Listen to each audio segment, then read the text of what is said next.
Radio Rec, Radio Rec, Radio Rec, Radio Rec. It's on air. Bonsoir à tous et bonsoir à toutes, bienvenue dans Politiquement Incorrect sur Radio Rec. Nous sommes le 30 avril 2015 et vous pouvez nous suivre sur Facebook et Twitter via les réseaux sociaux évidemment. Au programme de cette émission, nous commencerons par les impôts. La France arrive-t-elle à saturation ? L'émission L'Angle Écho de France 2 revenait sur ce sujet il y a une dizaine de jours. Coup de cœur et coup de gueule. Coup de cœur pour l'émission de France 2 et coup de gueule sur la fiscalité en France. C'est ce que nous verrons d'ici quelques instants. En tout cas, les impôts, c'est en ce moment. Ne laissez pas filer la date butoir de déclaration par papier ou par Internet. Coup de projecteur sur l'actualité au pluriel cette semaine. Tout d'abord, la question des privilèges avec l'affaire Sall. Je ne parle pas de l'état de la rue ou bien de votre maison, mais bien de l'affaire Agnès Sall, la présidente de l'INA, qui a présenté sa démission suite à des dépenses personnelles effectuées dans le cadre de son mandat. Nous reviendrons également sur une autre affaire, celle de la jupe à l'école. Tenue religieuse ou non, une jupe longue, noire qui plus est-elle un signe religieux ostentatoire ? En tout cas, une jeune fille s'est vue interdire l'accès à son établissement scolaire pour ce motif. Nous y reviendrons. Cela fait aussi écho au débat sur l'uniforme à l'école. Nous en avions déjà parlé dans une de nos émissions. État des lieux sur la question ce soir. Enfin, commémoration, devoir de mémoire, voire même célébration pour François Hollande, le président de la République. Alors que le 8 mai approche avec son lot de cérémonies, c'est le génocide arménien qui a été commémoré ces derniers jours avec de nombreux débats suscités. Reconnaissance ou non, tous les pays ne s'accordent pas. En tout cas, une chose est sûre, Charles Aznavour a bien vieilli. Avec moi ce soir, Marc. Bonsoir Marc. Bonsoir Nico. Et Hugo. Bonsoir Hugo. Bonsoir à tous. Et c'est parti pour Politiquement Incorrect. Politiquement Incorrect. Le jeudi sur Radio Rec. Présenté par Nicolas.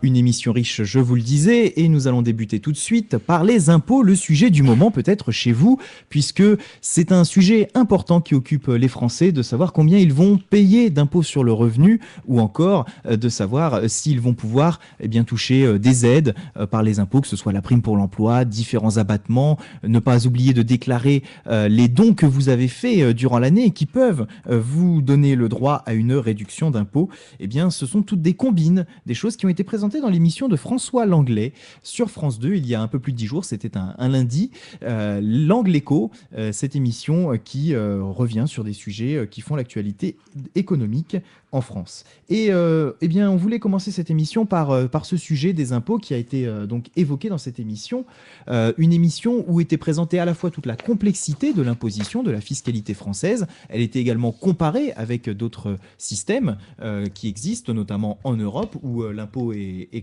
différent finalement. Et voilà.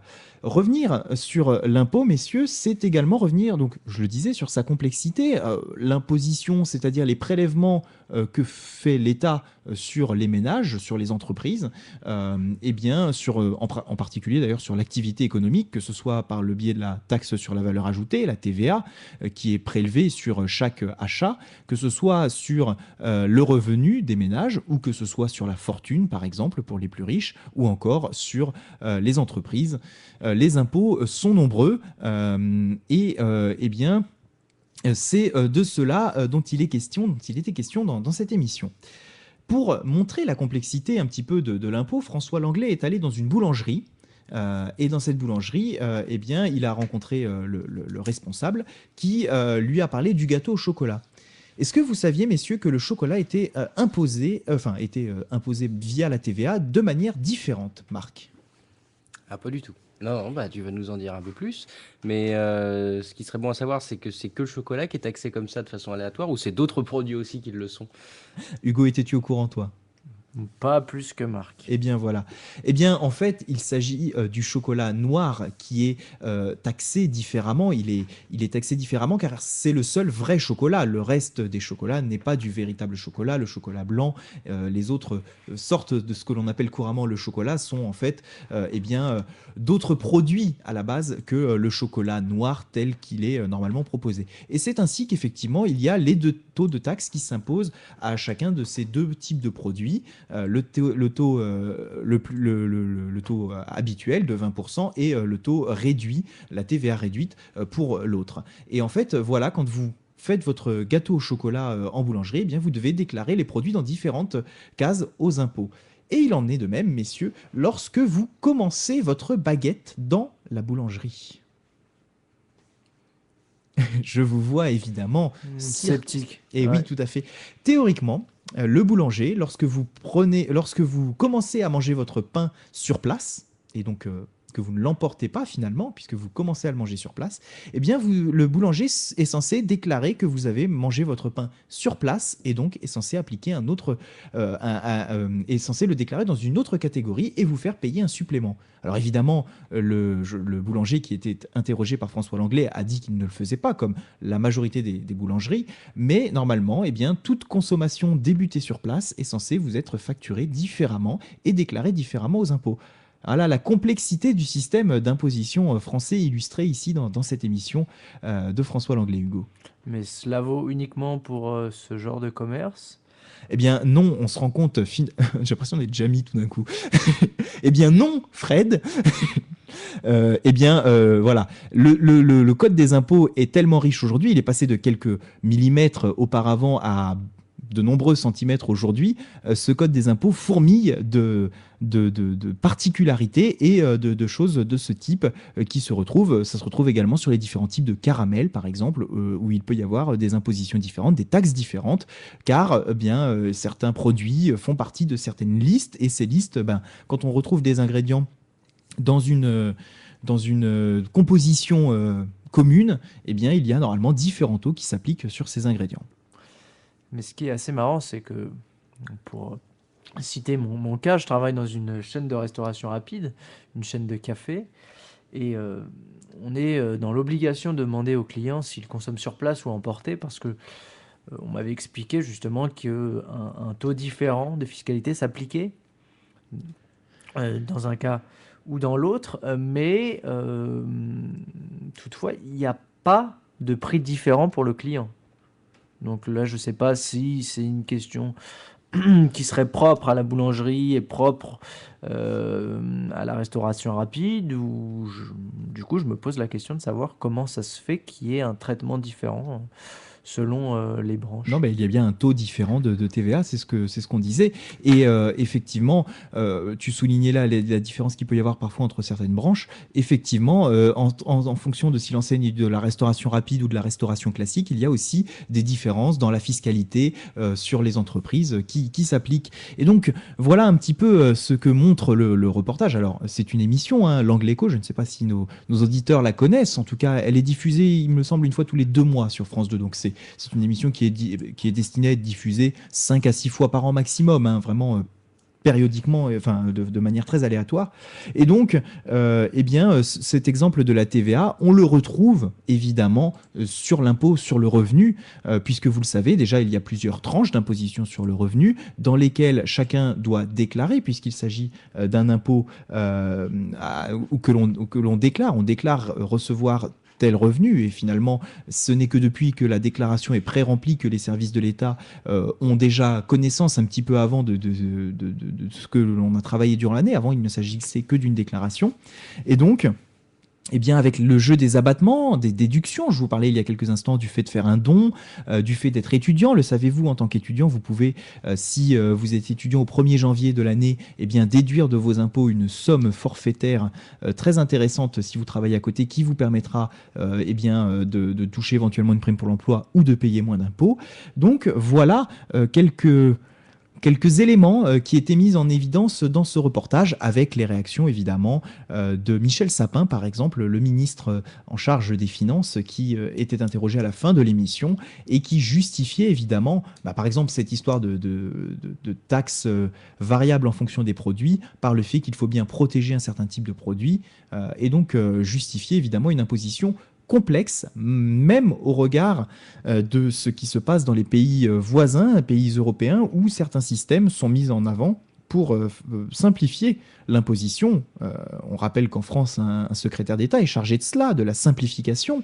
Voilà, ce système de la flat tax, par exemple, qui est mis en avant, c'est-à-dire d'une d'une taxe commune à tous finalement, puisque par exemple on choisit un taux, admettons 20%, hein, je dis 20% parce que la TVA en France, le taux normal est à 20%, eh bien on pourrait très bien décider de taxer à hauteur de 20% l'ensemble des salaires. Alors évidemment, on voit poindre une grogne quand l'on parle de ça, tout simplement parce que cela remet en cause un des fondamentaux de l'imposition en France, qui fait qu'elle est progressive, cette imposition, et qu'elle n'est pas égale pour tous.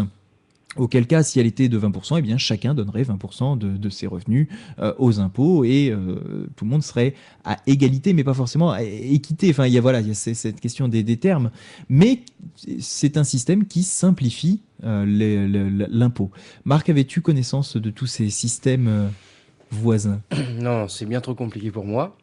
Déjà, moi, je vois à mon échelle, quand il s'agit de remplir les fiches d'imposition, ça devient un casse-tête. D'ailleurs, je crois que des gens, des fois, sont engagés pour remplir les feuilles d'imposition à la place des particuliers. Alors, on peut être tous concernés. Je vois que c'est un vrai casse-tête. Il peut y avoir. Moi, alors, je prends un exemple assez simple. Apparemment, il y a beaucoup de choses aussi alors, certes, qui ne sont pas connues dans la façon d'être taxé. Là, on a parlé de tout ce qui est imposition, TVA et autres, mais il y a même des choses qui ne sont pas souvent éclairées par Bercy. C'est Bercy qui s'en occupe, je suppose, et qui compte. Par exemple, habitant à Meaux, on prend souvent le péage, et paraît-il qu'on peut déclarer le nombre de fois où on prend le péage et que ça se déduit sur voilà, évidemment, il faut le prendre beaucoup, mais 2,10 € aller-retour chaque jour, ça fait 4,20 € par jour. Si vous travaillez, je sais pas, 300 jours, on va dire, avec les vacances, je sais pas, et encore, je suis gentil, je pense, bah, vous enlevez déjà, à mon avis, pas loin de 1 200 €, quasiment, je pense. Et ça peut être déduit. Des choses qu'on ne sait pas forcément. Alors évidemment, il faut des preuves, c'est bien d'avoir un relevé de compte, etc. Mais en tout cas, il y a beaucoup de choses qui ne sont pas connues. Et je ne savais même pas, je l'ai appris, je termine là-dessus, qu'on pouvait rattacher un de ses enfants, notamment à sa fiche d'imposition ou autre. Ça, je ne savais pas que c'était possible. Par exemple, je sais que... Bon. Alors effectivement, des trucs et astuces, il y en a de nombreux. Pour cela, il faudrait lire la notice qui n'est même plus jointe dorénavant avec votre déclaration. Avant, il y avait une petite notice qui était jointe avec votre déclaration d'impôt sur le revenu. Elle ne l'est plus dorénavant. Il faut aller la télécharger sur Internet. Alors, je dis télécharger sur Internet, lisez-la sur votre tablette, hein, parce que sinon, ça va gâcher beaucoup de papier. Elle est très très longue, cette notice. Alors, je ne sais plus combien elle fait de pages, mais en tout cas, ça se compte en centaines. Et effectivement, où vous pouvez trouver tous les abattements possibles, et notamment, bah oui, voilà, normalement, vous divisez de vos impôts 10% de vos revenus c'est une somme forfaitaire qui est censée être l'équivalent de ce que vous dépensez en fait en essence et en frais de déplacement, ou alors de déclarer vos frais kilométriques à partir du moment où vous considérez qu'ils seraient plus importants que ces 10% de salaire, et auquel cas, eh bien, vous pouvez les déduire des impôts. Donc voilà, chacun doit ruser, remplir les colonnes, et surtout, peut-être le petit conseil de la soirée, ne pas hésiter à faire changer les données déjà pré-remplies sur votre déclaration si vous jugez qu'elles sont un petit peu éloignées de ce que vous avez pu constater par vous-même. Ça peut arriver car les impôts n'ont pas toutes les informations. Donc il s'agit, tu le dis, de t'écouter et surtout de lire, avant tout de lire cette notice, certes assez longue, certes peut-être un peu du coup complexe a priori, pour soulager la grogne des Français il y a un vrai ras-le-bol fiscal quand même en France. Voilà, alors ça c'est un petit peu le deuxième volet de l'émission. Juste pour te répondre, l'avantage de la lire finalement ou de la survoler par l'ordinateur, c'est d'utiliser la fonction recherche de votre clavier, CTRL F pour ceux qui utilisent Windows, et ainsi de rechercher par mots-clés, par exemple étudiant, ou pension alimentaire. Ça peut être intéressant pour ceux qui vivent chez leurs parents et qui vivent chez leurs parents et qui déclarent leurs revenus seuls parce qu'ils peuvent les déclarer seuls parce qu'ils ont suffisamment de revenus pour le faire. Eh bien, n'hésitez pas à utiliser cette touche recherche CTRL F pour rechercher les mots-clés dans votre notice pour aller plus vite. Et de rappeler évidemment qu'il y a un simulateur sur le site des impôts pour simuler les différentes impositions possibles et d'être rattaché ou non, comme le disait Marc, à ses parents ou ne pas l'être en fonction de ce que cela peut rapporter, faire payer en moins, etc. Dans les impôts. Et Nico, je vais m'éclairer, peut-être que les gens se le demandent aussi, ceux qui nous écoutent. À partir de combien de revenus annuels on est imposable? À partir de quelle somme? Alors, ça a changé cette année puisqu'on a supprimé une tranche de l'impôt, mais de là te répondre, il me semble Bon, alors forcément, ça dépasse... Enfin, autour du SMIC, alors après, je pourrais pas te répondre, tout simplement parce que il y a d'autres informations qui rentrent en compte. Le nombre d'enfants, est-ce qu'on est célibataire, est-ce qu'on vit chez tel ou tel... Enfin, est-ce qu'on vit chez soi, est-ce qu'on ne vit pas chez soi, enfin bref, tout un tas d'informations. Et c'est ce qu'on disait, c'est ce qui fait la complexité de ce code des impôts, qui donne évidemment la fiche d'imposition à la fin. Mais toujours est-il que autour du SMIC, normalement, vous ne payez pas d'impôts. Alors, évidemment, si vous ne travaillez pas à temps complet durant l'année, là, normalement, vous n'en payez pas, enfin, à partir du moment où vous êtes autour du SMIC. Et même un petit peu au-delà du SMIC, normalement, vous n'en payez pas, car la prime pour l'emploi fait en sorte que vous n'ayez pas à en payer approximativement. Après, chaque situation est différente. Ce que Hugo pointait, c'est évidemment l'intérêt de l'impôt. À quoi sert l'impôt? Il sert à être dépensé dans le cadre de politiques publiques. Les plus importantes étant évidemment celles que couvre l'État-providence. Voilà. Alors, je parle de l'impôt de manière générale, c'est-à-dire l'ensemble des prélèvements de l'État sur vos revenus, mais également directement sur votre fiche de paye ou auprès des entreprises. La sécurité sociale, maladie, accident du travail, maladie professionnelle, chômage, qui est un risque qui est couvert. Et lorsque l'on tombe au chômage, on a le droit de percevoir une somme d'argent qui permet évidemment de ne pas être tout simplement seul avec ses économies. Ou si on n'a pas d'économie, de ne rien avoir. L'assurance vieillesse, vous le savez, évidemment, la retraite, qui est un débat assez courant aujourd'hui de savoir comment sont financées les retraites.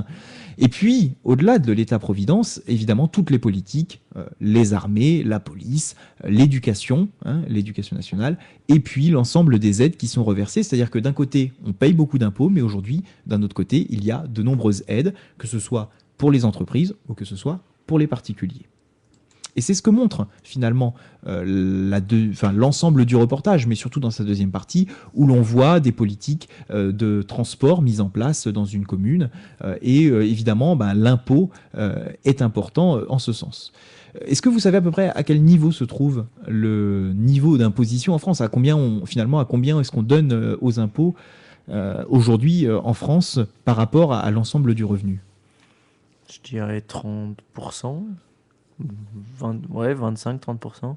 Eh bien, on se situe, Marc, j'imagine que tu donnes ta langue au chat, on se situe autour de 44%, me semble-t-il, 45%. Donc près de la moitié des revenus sont reversés aux impôts, mais évidemment, le chiffre ne dit pas combien est-ce que l'on touche d'aide en pourcentage. De manière globale. Voilà, de manière globale. Donc effectivement, aujourd'hui, eh bien, il y a une imposition très forte en France, d'où le titre un petit peu de la question qui était posée. Est-ce qu'on arrive à un point de saturation? La réponse est aussi dans les aides qui sont reversées derrière, c'est-à-dire qu'aujourd'hui, l'État joue ce rôle de redistributeur, de tampon. Il prend beaucoup d'argent et le redistribue. Les allocations familiales, l'ensemble des politiques qui sont mises en avant.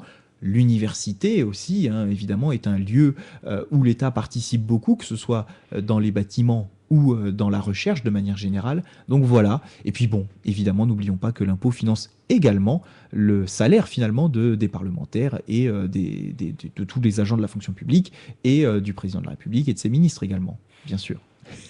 Oui, donc ce que tu es en train de nous dire, c'est qu'on paye beaucoup, enfin, ceux qui payent. Ceux qui payent beaucoup, mais c'est pour la bonne cause. Et oui, voilà, c'est un petit peu la conclusion, c'est-à-dire qu'il faut souffrir pour être beau, et donc il faut donner de l'argent pour pouvoir en recueillir face aux risques qui existent. Et on parle en ce moment beaucoup de terrorisme, évidemment, ça coûte très cher quand il s'agit de l'armement, du militaire, de la sécurité, et puis donc vous le savez, la sécurité sociale également d'un autre côté. Donc voilà, autant de politiques qu'il faut évidemment financer. Rappelons que l'État n'a pas pour objectif de faire du bénéfice, et que lorsque les impôts augmentent, c'est bien parce qu'il y a besoin d'argent. Maintenant, reste à savoir la manière de l'utiliser, cet argent. Et c'est évidemment le combat de tous les hommes politiques aujourd'hui. Il va déjà y avoir plus de 3 milliards qui vont aller à la défense, déjà. Là, il va être content, notre ministre. Et au moins, ça va nous permettre de garder pas loin de... Sur 33 000 postes qui étaient sensiblement menacés, il y en a 18 000 qui vont rester. Donc, petit coucou aux militaires, et voilà. De préciser que la flat tax, la fameuse taxe au même niveau pour tout le monde finalement, eh bien cette taxe est jugée très souvent. Alors économiquement très intéressante, mais difficilement possible de mettre en œuvre en France. Elle l'est dans certains pays beaucoup plus petits finalement, et dans d'autres États comme le nôtre, qui est un petit peu plus complexe, eh bien, il revient que ce serait assez difficile. Mais bon, tout cela fait écho au débat de modernisation de l'action publique et gouvernementale. Et évidemment, il serait de bon ton pour nos ministres d'accélérer le rythme en matière de simplification et de modernisation. L'exemple qui était donné dans le reportage, alors je ne sais plus quel pays d'Europe s'agissait-il, et c'est un ancien pays soviétique où finalement, eh bien, avec une simple carte de la taille d'une carte bleue actuelle, vous avez d'intégrer vos données d'identité, de permis de conduire, et également pour pouvoir vous branchez cette carte sur votre ordinateur et vous pouvez faire votre déclaration, des choses qu'on n'est peut-être pas prêt de voir en France. Voilà pour cette page fiscale, messieurs, de quoi bien démarrer cette émission. Et nous allons passer à nos coups de projecteur sur l'actualité dorénavant, si vous le voulez bien. Et on va parler de cette affaire sale. Je le disais, sale affaire finalement, quelque part, si vous me permettez ce jeu de mots.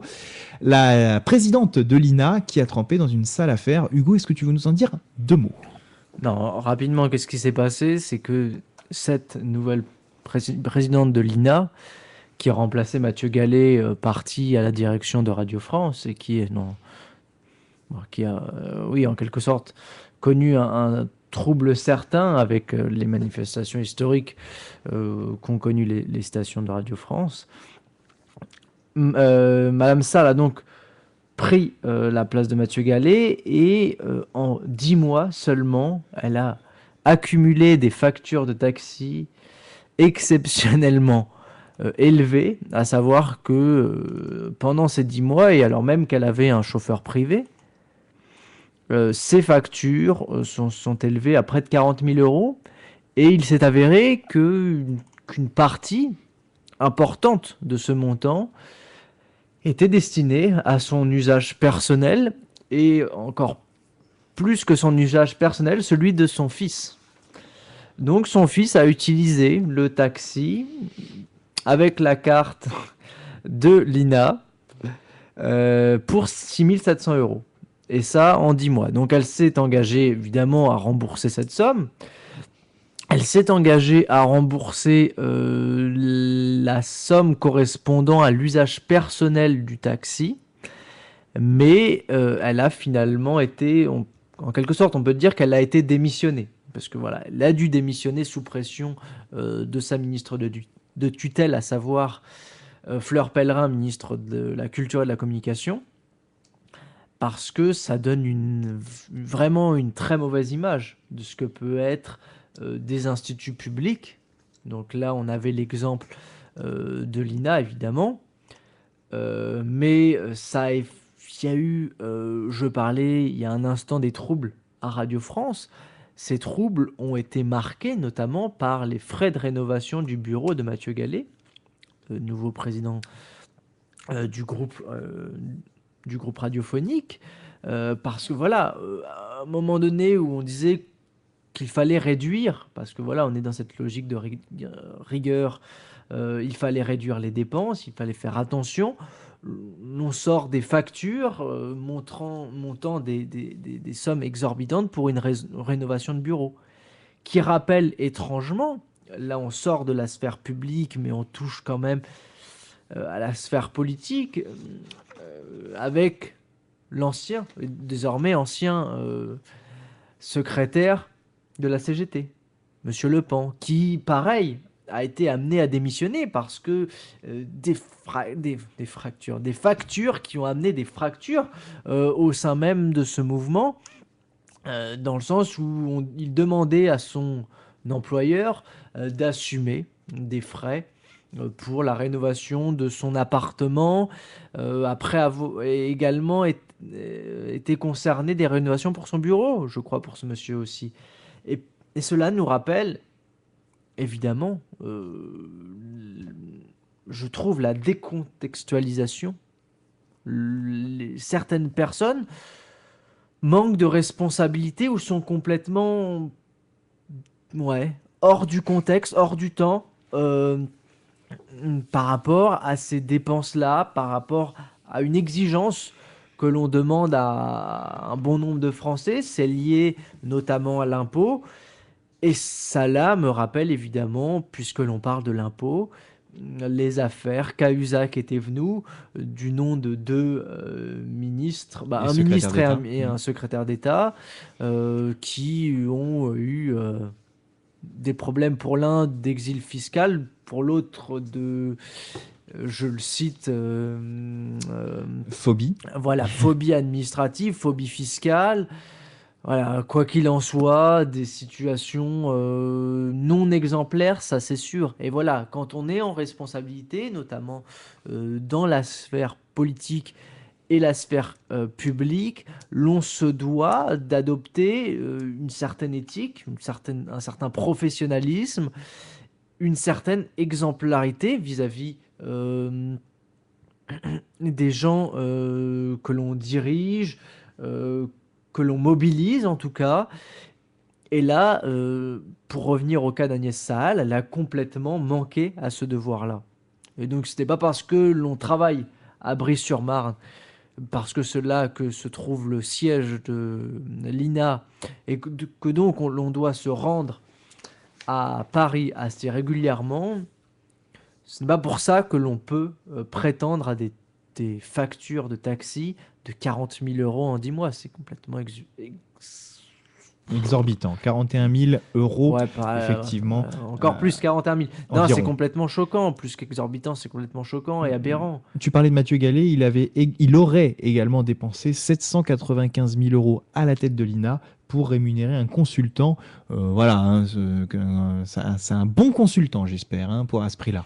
J'espère bien, mais voilà, c'est Mathieu Gallet, dès qu'il a été nommé à Radio France, il y a eu du bruit autour de cette nomination parce que voilà, on lui reprochait des dépenses, je dirais pas irrégulières, mais infondées, excessives en tout cas, quand il était à l'INA et aujourd'hui à la tête de Radio France. Voilà, ça pose problème, et ça pose problème parce qu'il y a des mouvements sociaux et donc il y a une inadéquation. Quand on n'a pas d'argent, je veux dire, on n'a pas d'argent pour tout. On ne fait pas et se pose la question de l'équité que tu mettais sur la table tout à l'heure, évidemment. Alors Marc, voilà, on parlait il y a quelques instants des impôts qui financent de nombreuses politiques. L'INA, Institut national de l'audiovisuel, est un organisme public, ou en tout cas, voilà, qui est une institution française très importante qui archive nos images et les émissions de radio. Des anciens films aussi. Voilà, des anciens films. C'est le patrimoine. C'est pas du patrimoine, c'est pas du patrimoine cinématographique, physique, mais voilà, du patrimoine en tout cas télévisuel, je sais pas. culturel, toujours est-il. Bien sûr. Et donc effectivement, voilà. Bon, alors évidemment, il ne s'agit pas, là il s'agit du cas de l'INA, mais il ne s'agit pas que de cela, il s'agit évidemment d'un nombre d'affaires importantes. Mais voilà, quand on voit que d'un côté, on a les impôts, que les gens râlent d'en payer trop, et on a dit il y a quelques instants que c'est légitime de payer des impôts, mais que finalement, voilà, face à ces dérives, que faire? On a la multiplication du nombre des cas, pardon, excusez-moi, la multiplication des cas de triche finalement, ici avec Agnès Saal. Voilà. C'est le cas ici dans le public, ça a été le cas, Hugo le rappelait, à la CGT où les gens qui travaillent payent des cotisations à la CGT pour s'abonner à un syndicat et être représentés, et derrière ça on se rend compte qu'il y a des dérives. Voilà, c'est le cas évidemment dans les grands groupes de bénéfices importants, mais là encore finalement les bénéfices sont légaux, à l'inverse de ce que l'on est en train de souligner. La dérive face à la misère finalement. Non, enfin, je répondrai souvent, je dis souvent ça, je radote. Hein. Bon, peut-être au bout de presque 23 ans, je me fais vieux, c'est peut-être normal. Mais c'est toujours plus facile de constater et de s'énerver que de toujours expliquer, de chercher ce que ça nous apporte, hormis ce qui nous fait nous énerver régulièrement, Cahuzac et autres, et là, l'INA. Moi, j'avais un grand respect parce que chaque fois que je regardais des films anciens, il y avait toujours l'INA. Je te rassure, ça existera toujours. Je sais, on n'a pas dissous l'INA. Bien entendu, hein, mais c'est vrai que quand je dis constater, expliquer, c'est-à-dire on trouvera toujours, je pense que c'est l'humain est fait comme ça. Et puis le pouvoir aussi, le pouvoir, il y a différents degrés de pouvoir, mais quand on a des grosses responsabilités, moi je suis persuadé que trouver quelqu'un qui n'a rien à se reprocher, c'est toujours compliqué. Que ce soit les parlementaires, les ministres ou même les directrices de grosses entreprises, les directeurs ou directrices de grosses entreprises, c'est toujours très compliqué. Alors effectivement, si on mettait une police de la fraude qu'il faudrait payer, donc forcément quelque part, est-ce qu'on dépenserait plus ou moins rien en ne contrôlant? prouve qu'elle-même ne faudrait pas. Ne frauderait pas, oui. Frauderait pas, je vais y arriver, excuse-moi. Donc c'est toujours difficile. Je veux dire, pour moi, c'est quelque chose de normal. Après, quel est le prix? L'effet et ce qu'on en tire, c'est d'avoir, c'est vrai, des systèmes d'aide qui, bon, évidemment, on peut s'énerver, hein, un ministre qui va se faire du fric, une directrice qui va utiliser tel fric ou utiliser les comptes de certaines groupes politiques, enfin pas groupes politiques, je veux dire entreprises ou je sais pas, départements, régions, enfin tout ça peut exister un petit peu partout. Il faut quand même regarder que derrière, c'est peut-être ce qui nous permet aujourd'hui à nous qui sommes dans l'ombre, hein, enfin on est juste des pions, d'aller chez le médecin, de pas payer, de se faire, on met un peu de temps, hein, avant de se faire rembourser. Mais enfin, le médecin, c'est un mauvais exemple. Je vois qu'Hugo fait la gueule. Mais non, c'est que j'ai du mal à comprendre ton raisonnement. Moi, je dis, le raisonnement est simple. Vouloir abolir aujourd'hui les fraudes, c'est impossible. Et peut-être que nous, si on arrivait à de telles strates de pouvoir, sûrement on sera peut-être amené à frauder. C'est quasiment sûr. Pour moi, c'est la nature humaine. Après. Voilà, il faut arrêter de s'alarmer. On est quand même relativement content. C'est comme quand les gens disent oui, c'est la crise, c'est terrible, etc. Bon, je sais que c'est un petit peu rapide de dire ça, mais on vit à notre échelle, en tout cas, on vit pas, enfin, c'est à notre échelle, hein, mais on vit pas si mal. On se plaint des fraudes, on est content, comme tu l'as rappelé, la retraite, le chômage, peut toucher des indemnités. On n'y est pas chômage. encore non plus. Hein. Non, mais bien entendu, mais retraite, voilà, c'est encore un mauvais exemple. Je tourne un mauvais exemple. En tout cas, le système justement pour tout ce qui compte des maladies, tout ce qui compte aussi des aides sociales, etc. On est quand même relativement content d'avoir cet état-providence-là. Et s'il faut que ça passe par des fraudes qu'on ne pourra jamais de toute façon annuler ou empêcher à long terme, bah écoutez, de toute façon, que peut-on faire de plus? Ça serait pour moi utopiste de penser qu'on puisse arrêter la fraude, surtout qu'en plus, ça ne nous dérange pas directement. Ce qui nous fait s'énerver, c'est de dire oui, c'est notre argent et regardez ce qu'ils font avec notre argent. C'est comme quand les gens vous disent oui, on donne de l'argent, puis c'est ceux qui foutent rien qui touchent du fric. Enfin, c'est la même chose, si vous voulez. Donc, moi, je trouve.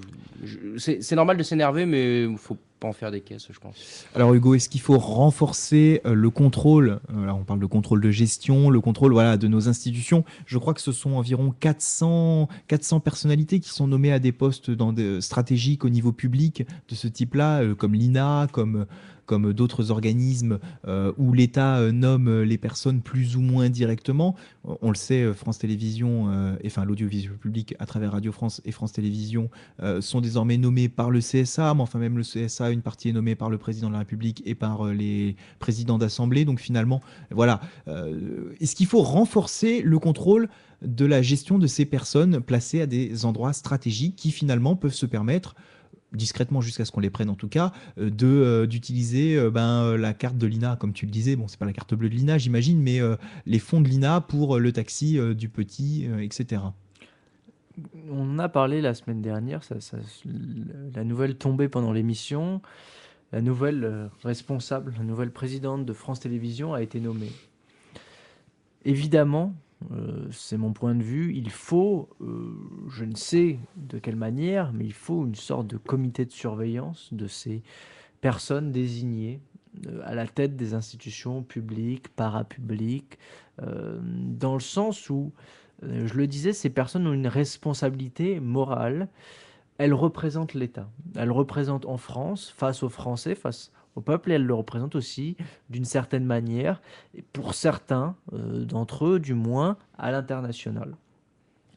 Et pour ces raisons-là, il faut les surveiller parce que je suis d'accord avec Marc. Le pouvoir est corruptible. Le pouvoir, corrompt. Et donc, est corruptible aussi. Le pouvoir est corruptible, mais oui, ça c'est un autre problème. Tout dépend de la définition qu'on donne du pouvoir. Mais les gens qui sont au pouvoir, oui, sont évidemment corruptibles, justement, de par leur position. Voilà qui est plus clair. Et donc, c'est pour ça qu'il faut un comité de surveillance, de vigilance peut-être. Et c'est aussi le travail des journalistes. Je crois que sur cette affaire Sahel, c'est Mediapart qui a révélé, il ne m'étonnera pas que ce soit Mediapart qui ait révélé les frais exubérants de taxi. Voilà, les médias, notamment d'investigation, ont ce rôle-là, mais il faut aussi voir comment l'État, parce que c'est lui qui nomme les personnes au poste en question, il faut voir comment l'État peut mener cette politique, je dirais, de surveillance. Après, évidemment, on ne doit pas rentrer dans la paranoïa, ce qui serait complètement contre-productif parce que les personnes concernées se sentiraient complètement surveillées, je dirais fliquées, et donc ne se sentiraient pas en confiance. Et là, on tombe dans une dérive évidente. Il faut évidemment que la confiance soit de tous côtés, et donc confiance de l'employeur, donc l'État vis-à-vis de son employé ou de son désigné, voilà. Ce ne sont pas des fonctionnaires évidemment, mais ils travaillent d'une manière ou d'une autre pour l'État, et confiance également vis-à-vis des Français, parce que, comme je disais, voilà, il faut savoir être responsable et respecter la mission qui est la leur. France TV Info précise que c'est 284 personnes qui sont nommées par le président directement, le président de la République. Et puis, évidemment, la Cour des comptes, tu le disais, des associations, notamment celle qui est Anticorps, voilà, Anticorruption, une association qui veille à ce genre de choses. Donc voilà, il y a des associations, il y a les journalistes, la Cour des comptes, l'État lui-même doit aussi évidemment mettre la main à la pâte pour contrôler tout ça, c'est évident. Et tu parlais de Mediapart qui a révélé un nouveau scandale, évidemment, c'est Le Pen. Jean-Marie Le Pen aurait un compte en Suisse. Donc voilà, comme quoi ça n'échappe pas à grand monde, cette histoire de corruption et d'exil fiscal, en l'occurrence, par exemple. C'est vrai qu'on en a déjà parlé de ces questions-là au moment du Swiss Leaks, autour de la HSBC. Voilà, ça commence à faire beaucoup et ça explique énormément de choses. Marc disait tout à l'heure qu'il fallait pas s'indigner. Bon, c'est vrai que c'est un peu primaire de s'indigner. Il faut essayer de comprendre, mais les affaires en soi sont déjà assez révélatrices de certaines choses. Pour dire un mot sur Jean-Marie Le Pen, rapidement. Là aussi, on en a parlé il y a 2 semaines, je crois, 2, 3 semaines, au moment de la polémique autour de son interview, d'abord à BFM et ensuite à Rivarol. Jean-Marie Le Pen qui critique, qui est dans une position anti-système, qui critique le système, les corrompus, les installés, etc. Et qui, lui, de par son compte en Suisse, finalement, ne fait que répéter un schéma trop connu. Et c'est assez regrettable pour l'ensemble, je dirais l'ensemble de la scène politique française. On se retrouve tout de suite pour les 2 coups de projecteur qui clôtureront cette émission. Nous reviendrons sur la jupe longue à l'école. Façon évidemment de vous parler de cette jeune fille qui n'a pas pu se rendre en cours car elle portait une jupe trop longue, jugée ostentatoire religieusement. Et puis nous reviendrons sur les commémorations et le devoir de maison, pas le devoir de maison, pardon, le devoir de mémoire. À tout de suite. Suivez-nous sur radio-rec.fr. Retrouvez-nous sur Facebook et Twitter. Partagez l'émission sur YouTube.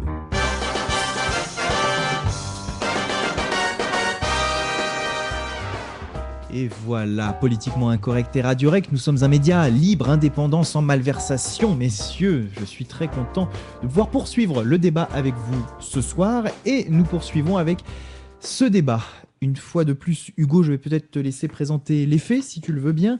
Cela s'est passé en Champagne-Ardenne, en l'occurrence, pour ce qui a suscité le débat dont nous allons parler ensuite. Mais en tout cas, les faits soulevés cette semaine ont eu lieu en Champagne-Ardenne. Et ça tombe bien, rappelons que nous sommes en vacances scolaires un petit peu partout en ce moment. Et voilà que ressurgissent quand même des débats à l'école. Et ici, c'était un collège, me semble-t-il. Un collège, exactement. Sarah, 15 ans, élève de 3e, qui, tu l'as dit, a vu son entrée dans l'établissement refusée pour le port d'une jupe jugée trop longue et donc ostentatoire d'un point de vue religieux. ça s'est passé d'abord le 16 avril, et ça s'est passé une deuxième fois le 24 avril, et c'est à partir de là que la polémique a pris véritablement. Il faut savoir sur cette jeune fille qu'elle est musulmane, qu'elle porte le voile, mais qu'elle le retire en entrant dans son établissement C'est la scolaire. loi. C'est la loi, évidemment, elle ne fait qu'appliquer la loi. Qu'est-ce qui s'est passé le 16 avril? Première date. Là, il y a eu visiblement, c'est ce que nous dit l'académie, une provocation de la part de plusieurs élèves qui fait écho à l'interdiction de porter le voile à l'école. Et donc, ces élèves se sont mis d'accord pour porter une jupe longue. Le 24 avril, Sarah s'est retrouvée à nouveau à porter cette jupe longue, et une nouvelle fois, elle a vu son accès à l'établissement refusé. À partir de là, évidemment, je disais, la mayonnaise a pris, le débat s'est créé, et il s'est retrouvé notamment sur Twitter où le hashtag, ça devient une occurrence assez importante, je porte ma jupe comme je veux. Voilà, nouveau hashtag qui a éclos sur Twitter. Et ce hashtag a la vertu de mettre en avant d'autres affaires du même type. Parce que tu parlais de la Champagne-Ardenne, mais voilà, évidemment, on met en avant, on met sur le devant de la scène une affaire en particulier, mais il y en a bien d'autres. Et c'est la vertu, je le disais, de cette première affaire que de mettre en avant une série d'affaires. Et pourquoi je dis série d'affaires? Parce que sur l'année 2014, par exemple, il y a eu plus d'une centaine de saisines au collectif contre l'islamophobie en France, le CCIF, à ce sujet. Donc voilà, une centaine de personnes se sont dit victimes de discrimination liée à une mauvaise interprétation de la loi. La loi, quelle est-elle? C'est la loi de 2004 qui interdit dans l'école, le collège et le lycée public le port, je cite, le port de signes ou tenues par lesquels les élèves manifestent ostensiblement une appartenance religieuse. Pour la porte-parole du CCIF, la loi est claire. Il faut savoir que cette loi a été mise en place particulièrement à propos du foulard. Voilà, on voulait enlever le foulard de l'école. C'était le premier objectif de cette loi, qui est pourtant un peu plus large.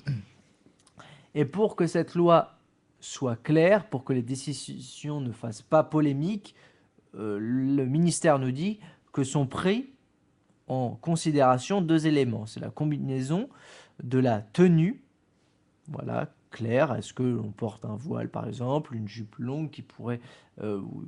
voilà, ce genre d'éléments.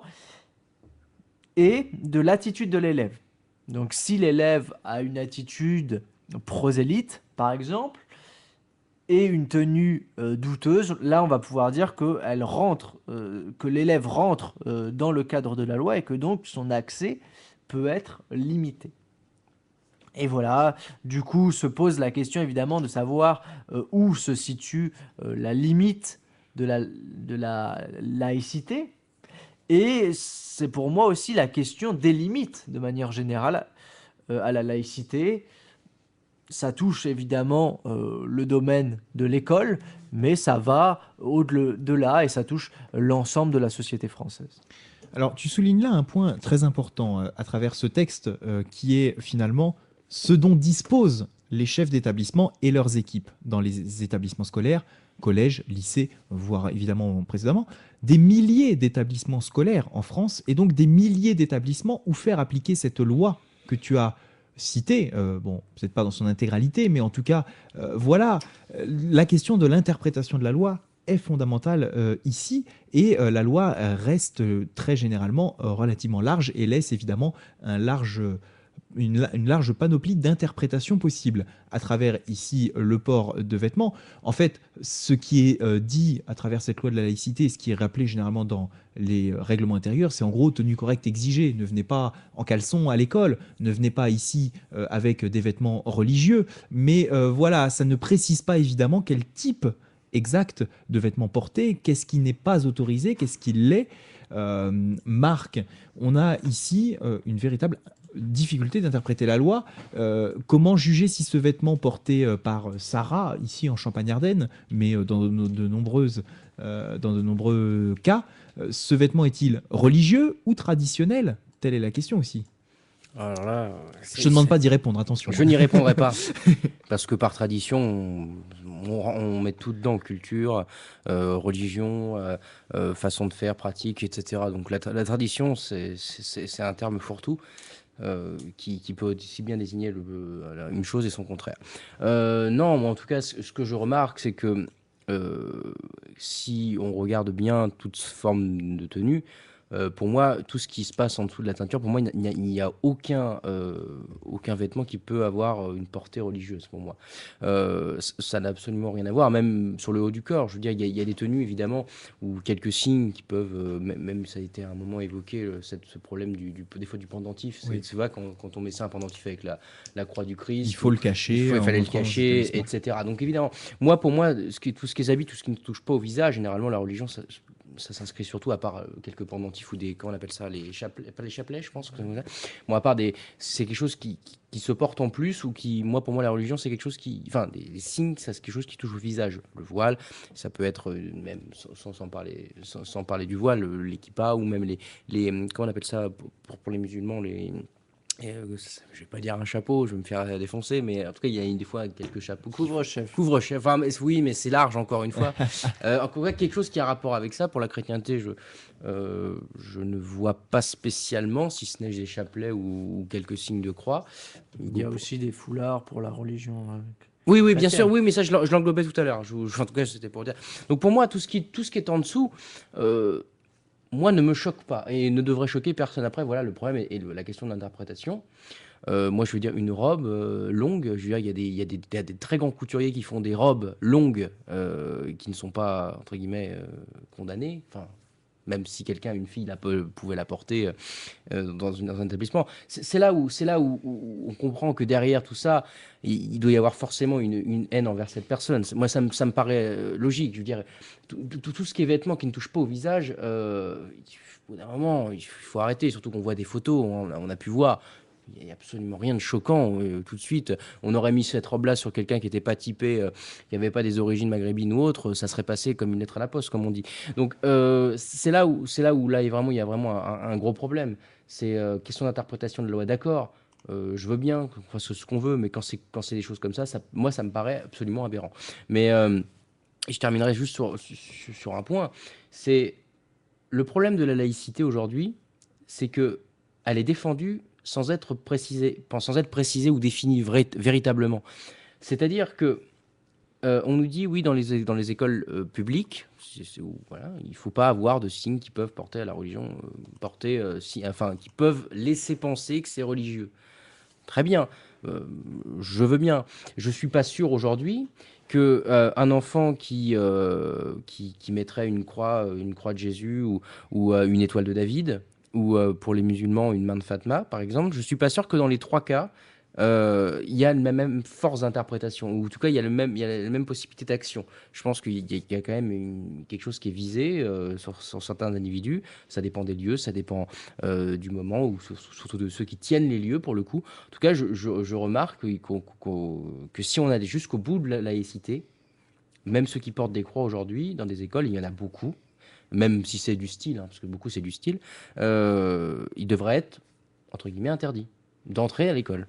Alors, mais oui. si je peux répondre à Marc, ce genre de signe religieux est complètement banni des établissements scolaires par cette loi. Parce que cette loi, je le répète, je la cite à nouveau, le port de signes ou tenues par lesquels les élèves manifestent ostensiblement une appartenance religieuse est interdit. Voilà, c'est le port de signes et tenues. Donc voilà, sont concernés à la fois donc le voile par exemple, le foulard qui était le premier concerné par cette loi, mais aussi le chapelet, tout ce genre d'accessoires religieux. Voilà, Effectivement, pardon, des signaux ostentatoires. Cela relance un débat qu'on avait déjà eu. Faut-il finalement imposer un uniforme ou une certaine, enfin contraindre les vêtements à porter lorsque l'on va à l'école, que ce soit finalement de l'école primaire à l'école, au lycée? Oui, c'est vrai que tu poses ici la question de l'uniforme. Elle est assez bien placée. On avait déjà eu ce débat. C'est vrai que c'est assez compliqué de se positionner pour ou contre l'uniforme. Je botterai en touche simplement en disant, en répondant à Non, il Marc. faut dire non. Mais il faut dire non, c'est fini ça. Attends, on Alors, va laisser Hugo répondre et ensuite je te laisserai évidemment la parole. pas forcément non, c'est pas fini. Ça existe dans beaucoup de Non, mais là je pays, parle de la France. dans beaucoup mais des pays qui sont pas forcément plus conservateurs que nous, par ailleurs. Ça pose la question évidemment de l'égalité, savoir voilà, tout le monde est sur la même ligne et voilà, pas de différence a priori. Mais la différence, je l'avais dit lors d'une émission et je citerai Andrew Potter notamment et son ami Heath, je me rappelle plus de son prénom. Il y avait Euh, Harry aussi, ouais, merci. Harry Potter. Voilà, tu vas faire perdre l'auditeur de voilà, la bonne référence à Andrew Potter. Voilà, pour dire que la distinction, quand on parle de l'uniforme, la distinction est juste déplacée sur les accessoires, notamment, donc qui sont pas religieux pour le coup, mais voilà, sur les chaussures, sur le sac, sur les bijoux, sur le maquillage. Et donc, forcément, et à partir de là, la question est juste déplacée, elle n'est pas résolue. Donc a priori, voilà, l'uniforme n'est pas la solution.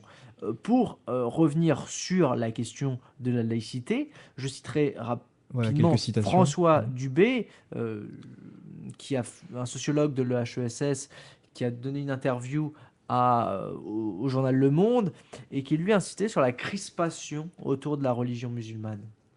C'est évident qu'il y a une espèce de tension qui est portée autour de la religion musulmane, tension qui a été renouvelée par les événements de début janvier.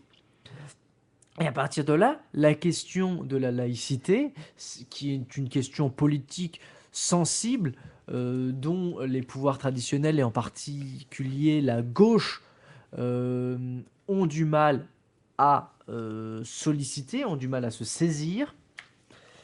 Et cela se voit notamment, autre sujet touchant la laïcité, on pourrait en parler un instant, sur l'alternative, le repas de substitution à l'école, notamment avec Nicolas Sarkozy qui s'était positionné contre ce plat de substitution, précisons, plat de substitution lorsqu'il y a du porc servi à l'école, ce qui ne convient pas à certaines religions, précisément la religion juive et la religion musulmane.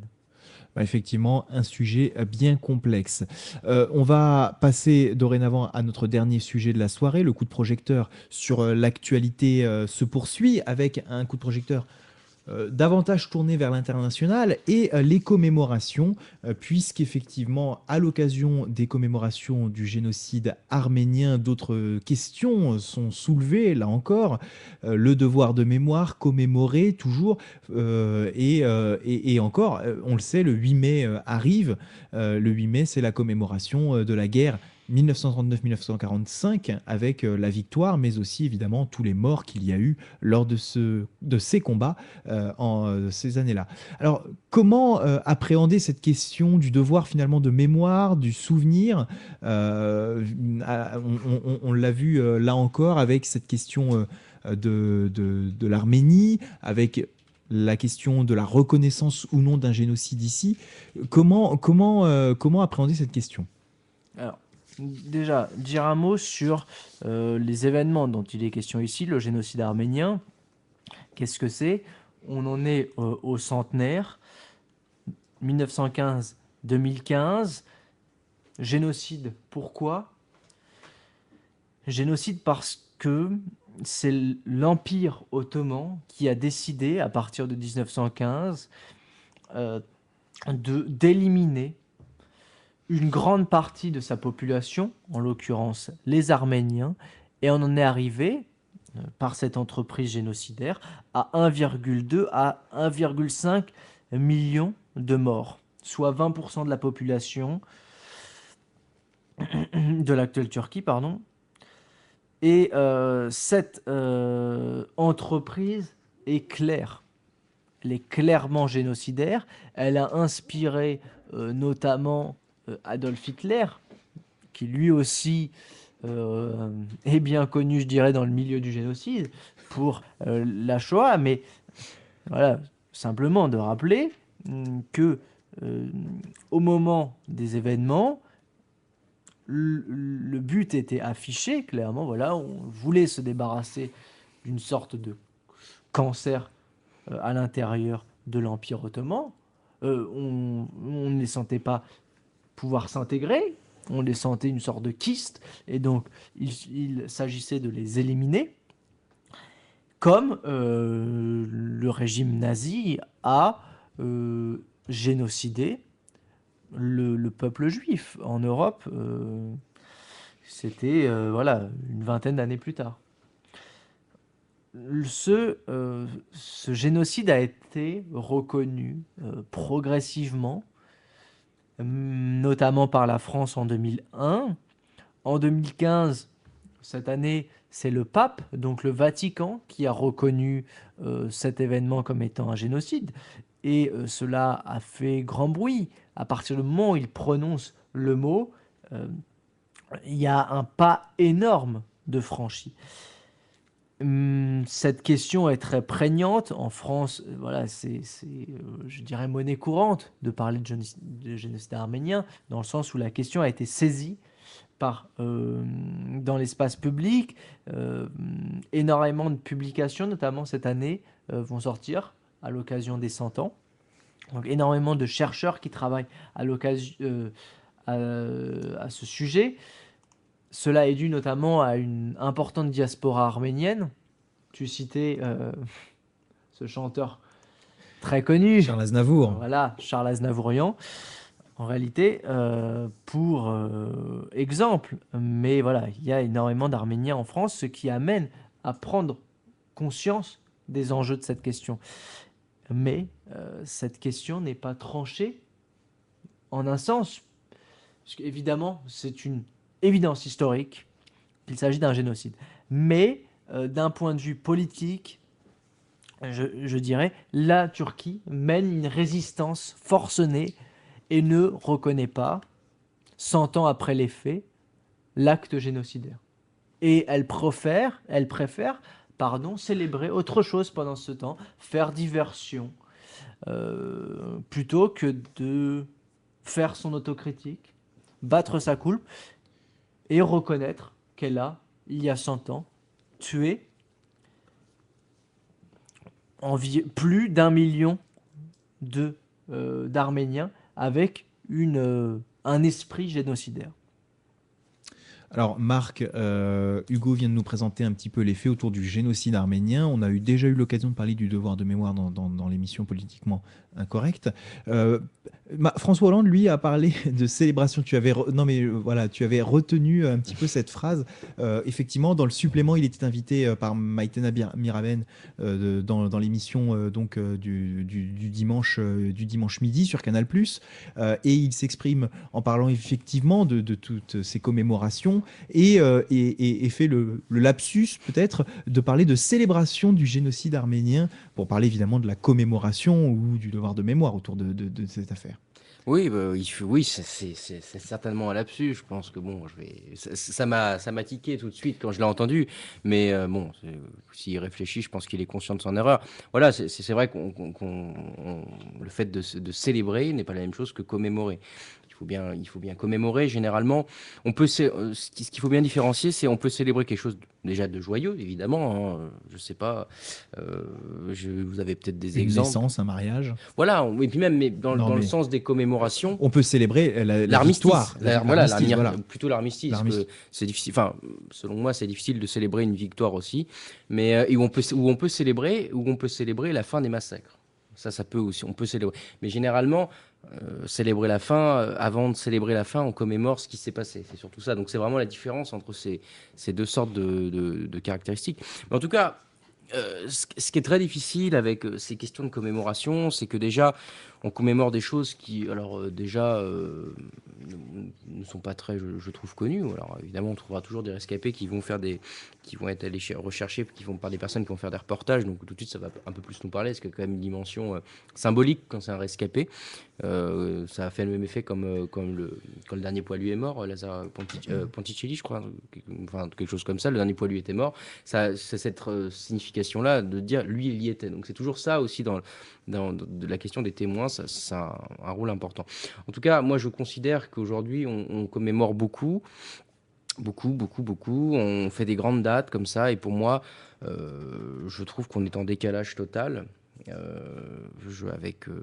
Pas avec la réalité, hein, ça ne voudrait rien dire, mais je trouve qu'on commémore beaucoup trop, et ça n'a pas vraiment de signification. C'est-à-dire qu'on va commémorer ça, on va commémorer ça, on va faire ci, on va faire ça. Je suis sûr que si on cherchait bien, chaque jour on pourrait avoir une commémoration, parce qu'une date, c'est toujours je veux dire, un jour de l'année, c'est toujours une date ce que tu faisais des fois à l'émission.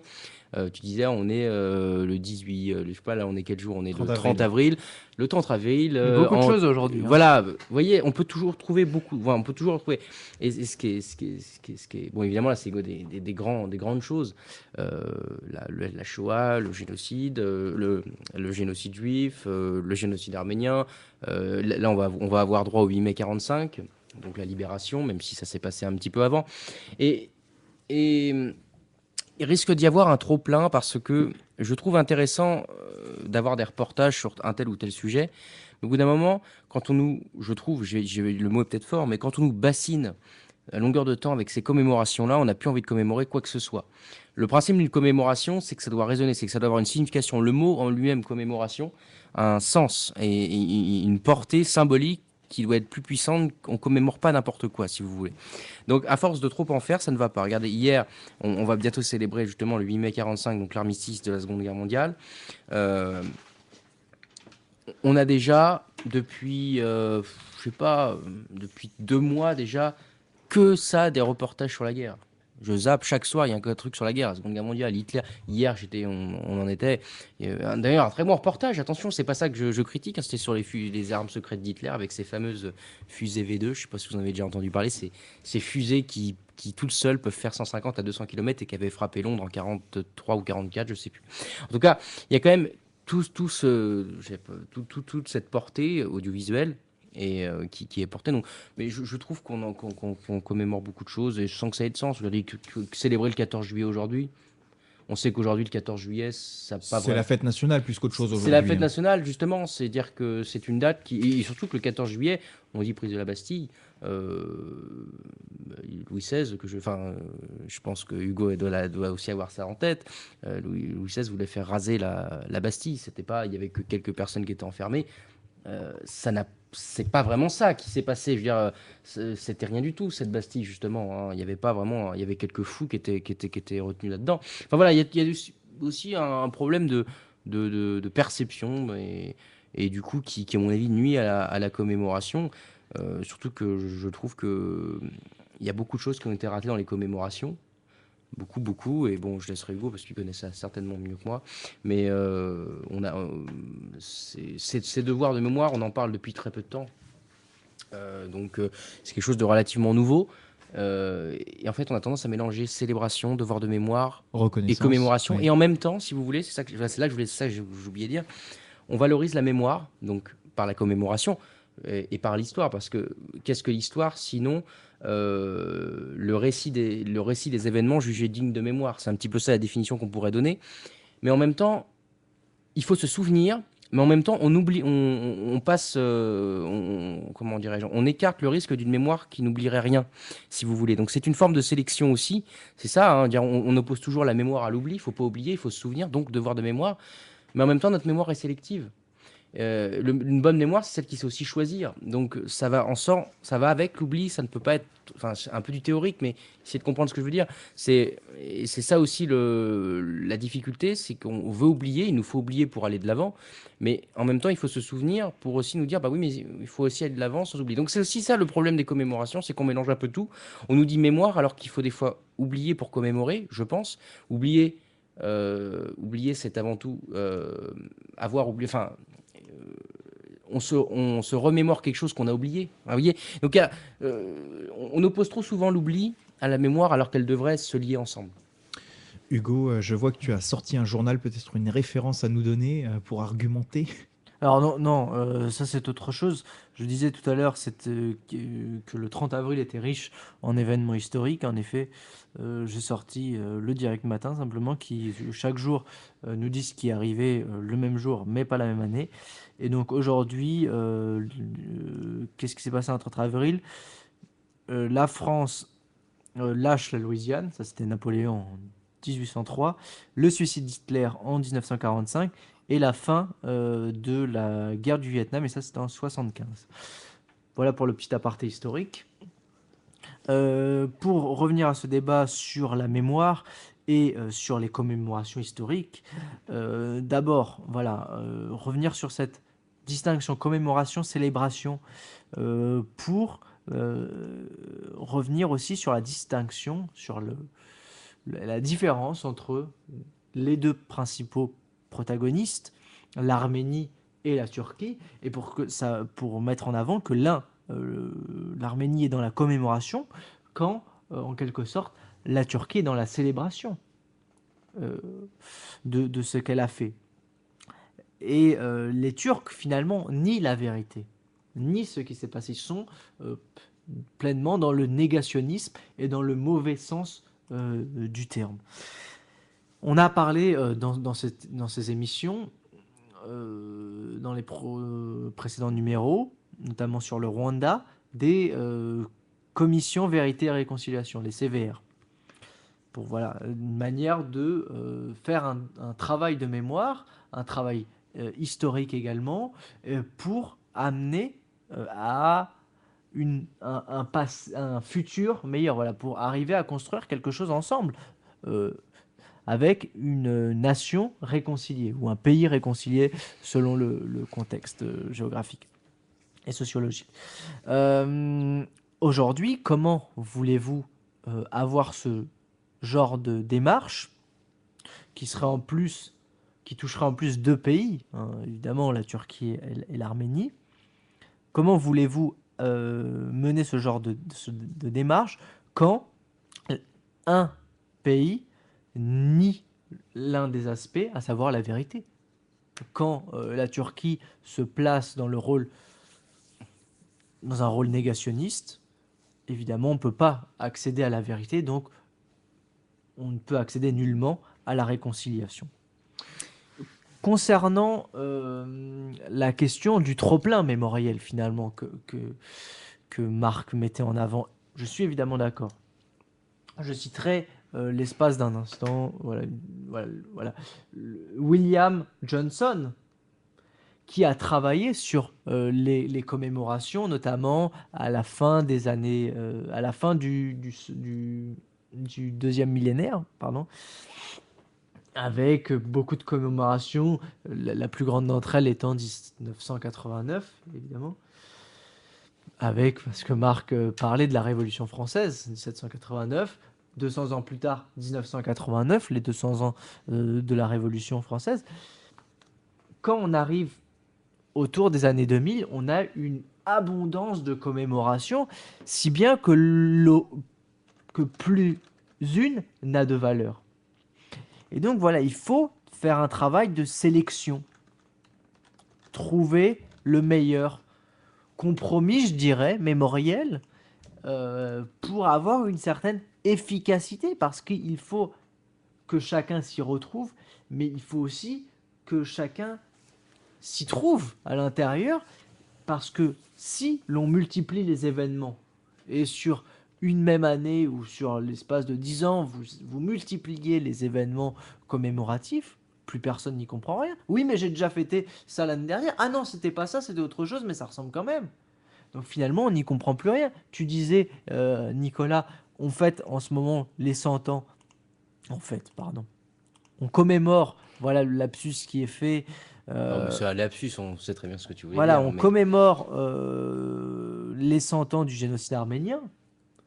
Et dans quelques semaines, dans une semaine, un peu plus d'une semaine maintenant, on va passer aux commémorations portant sur la guerre mondiale avec ça va être le vendredi 8 mai. oui, 8 mai 45. Voilà, 8 mai 45. Et après, un peu plus tard, on va voir toujours le 11 novembre qui, il faut le mettre en avant, est devenu plus universel. Et c'est une très bonne chose par ailleurs. C'est lié notamment au fait que le dernier poilu est mort. Du coup, on peut basculer sur autre chose aussi. Basculer sur voilà, une fête qui va commémorer tous les soldats morts pour la France. Et je trouve que là, c'est une très bonne chose parce que ça permet de faire converger beaucoup d'intérêts pour un très grand mot que je vais utiliser, mais l'unité nationale en quelque sorte. Voilà, c'est une manière de se recueillir tous ensemble et que chacun s'y retrouve afin que personne ne se perde dans des événements qui, à force de parler, de se répéter, ne signifient plus rien à personne.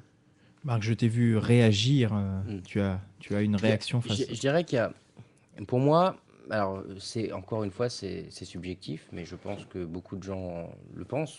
Pas parce que il y a des grandes dates. Non, non, moi ce que je veux dire, c'est qu'il y a des grandes dates. Hugo a cité justement la Première Guerre mondiale. Il y a la Seconde Guerre mondiale.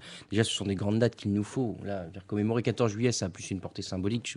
Je l'ai dit, j'ai Oui, c'est dit la en fête partie. nationale. J'ai dit en par voilà, j'ai dit en partie pourquoi. Puis ça fait aujourd'hui, je pense que les gens sont plus se disent plus. J'ai eu un jour de congé. Là, j'ai un week-end qui fait 3 jours pendant 2 semaines. Ça va être super. Donc voilà. Donc on est plus on est plus là-dedans. Le problème, c'est que nous, Français. Je vais être un peu dur avec ça. Hein. Qu'est-ce qu'on a à foutre, il faut employer les bons mots, du génocide arménien? On n'est pas arménien, on n'a pas subi ça, on se dit, bah, pas grand-chose finalement. Ça a d'ailleurs fait, ça avait fait la polémique. Qu'est-ce qu'on a à faire à reconnaître le génocide arménien il y a quelques années? Est-ce qu'on doit reconnaître le génocide arménien, etc. Bon, c'était fait. Non, ceux qui devaient contester le génocide arménien, c'est ça qui était au Parlement il y a quelques années.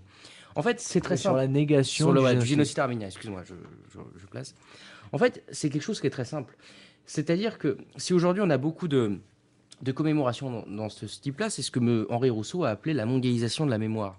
C'est-à-dire que aujourd'hui, qu'est-ce qui explique que en 2014, l'année dernière, en avril 94, quelques associations ont commémoré le génocide des Tutsis? Qu'est-ce qui fait qu'on va célébrer en France le génocide arménien? Qu'est-ce qui va faire qu'on va célébrer d'autres choses qui se sont passées partout dans le monde et qu'on va célébrer, etc. C'est parce que la mémoire aujourd'hui a une portée positive. Elle a une portée positive et du coup et surtout cette portée positive est internationalisée. C'est ce que Rousseau appelle. C'est un très grand historien qui a travaillé sur ces questions-là et il explique ça comme ça. Il dit maintenant la mémoire, on n'est plus vraiment dans les commémorations, on est dans la mémoire. La mémoire est devenue positive. Il faut à tout prix faire en sorte qu'elle s'active, qu'elle ne se perd pas. Et c'est le grand risque qu'avait précisé des historiens en disant, au bout d'un moment, trop de mémoire tue la mémoire. Hein. Hugo nous citera l'auteur tout à l'heure, parce que c'est lui qui me l'a rappelé la dernière fois. Donc je ne vais pas le spoiler. Mais Funeste, pour être... Ah, mais alors, oui, mais... Funès qui est un personnage d'une nouvelle de Borges. Voilà. Et donc trop de mémoire tue la mémoire. En tout cas, c'est ça le grand problème, c'est que la mémoire est positive. Donc tout ce qui se rapporte à la mémoire doit être commémoré. C'est là le danger. Parce que trop de mémoire tue la mémoire déjà. Évidemment, quand on en sait trop, comme moi qui oublie mon code de carte bleue, par exemple, mais je dis pas que j'ai beaucoup de mémoire, mais attention, mais à force de trop engranger de choses, on oublie. Et à force de trop engranger de choses, on en oublie ce qui est digne d'être mémoré. Qu'est-ce que l'histoire? Je redis ce que je dis, ce que j'ai déjà dit. Qu'est-ce que l'histoire sinon le récit des événements qui sont jugés dignes de mémoire? Ça, c'est l'histoire. Ça, c'est ce qui... On doit commémorer l'histoire, pas la mémoire. Et j'ai l'impression aujourd'hui, avec tout ce type de commémoration, qu'on commémore non pas l'histoire, mais la mémoire. Eh bien, écoutez, à moins qu'Hugo ait une dernière réaction, messieurs, ce sera le mot de la fin. Merci Marc, merci Hugo, merci à nos auditeurs d'avoir été avec nous ce soir pour Politiquement Incorrect, cette émission dernière émission d'avril, puisque ça y est, nous serons bientôt en mai, et que demain c'est la fête du travail, puisqu'on parlait des jours fériés. Voilà, demain 1er mai, jour chômé pour la plupart des gens, ou payé double d'ailleurs, ça c'est bien ça, franchement, quelle belle invention. Enfin, ça ne restera peut-être pas. Et puis des polémiques là encore sur les jours fériés, puisque le mois de mai est de fait un mois très peu productif, surtout quand il y a eh bien, des grands week-ends comme ça, puisque les entreprises qui travailleraient éventuellement le samedi matin des fois ne travaillent pas puisqu'il y a un pont. Il y en aura d'autres des ponts puisqu'il y a toujours le jeudi. Évidemment, le jeudi de l'Ascension en mai, et puis le lundi de Pentecôte. Donc voilà, tout un tas de jours fériés à célébrer. Et oui, parce qu'on célèbre les jours fériés. Ah oui, mais ça on les célèbre, je suis d'accord avec toi. Je vous souhaite de passer une très belle soirée. On se retrouve très vite pour un nouveau Politiquement Incorrect. À très bientôt. Bonsoir.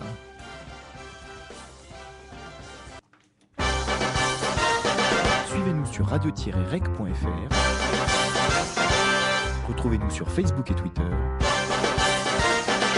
Partagez l'émission sur YouTube.